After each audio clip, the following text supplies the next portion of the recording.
تقدر تعمل محادثه بالانجليزي في يوم واحد حتى لو انت صفر. عايزك بعد ما تخلص الفيديو ده تروح على طول على ماسنجر او انستجرام وتبعت لنا المحادثه دي في فويس نوت ونسمعك ونسقف لك. كل المطلوب انك تعرف ازاي تكون جمله. سيبك من الكلمات دلوقتي، في كذا طريقه لتكوين الجمله زي العربي بالظبط، ما الانجليزي في الاول وفي الاخر لغه. عايزك بس بالله ما تركزش على كل الانواع النهارده، عايزك تركز على نوع واحد بس. النوع الاول زي I am young I'm young او he is crazy he's crazy. النوع الأول إنك تحط كلمة I في الأول أنا، وبعدها تحط كلمة am I am، أو تخليها أسرع شوية وفي الآخر تحط صفة. اوصف نفسك يا عم. I am kind I am crazy I'm kind and I'm crazy. بس استنى، ما تروحش دلوقتي تدور على صفات كتيرة وخلاص، دور على الصفات اللي تناسبك انت. ارجع للفيديو ده واللي بكلمك عنه ازاي تحفظ كلمات كتير، وما تنساش دورك دلوقتي. عايزك تقول انا حسن، انا اسمي حسن،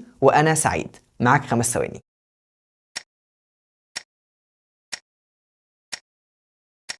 I'm حسن and I'm happy I'm حسن and I'm happy. شابو جدا. عايزك دلوقتي بقى تقول اسمك وتقول صفة مناسبة ليك. معاك 5 ثواني.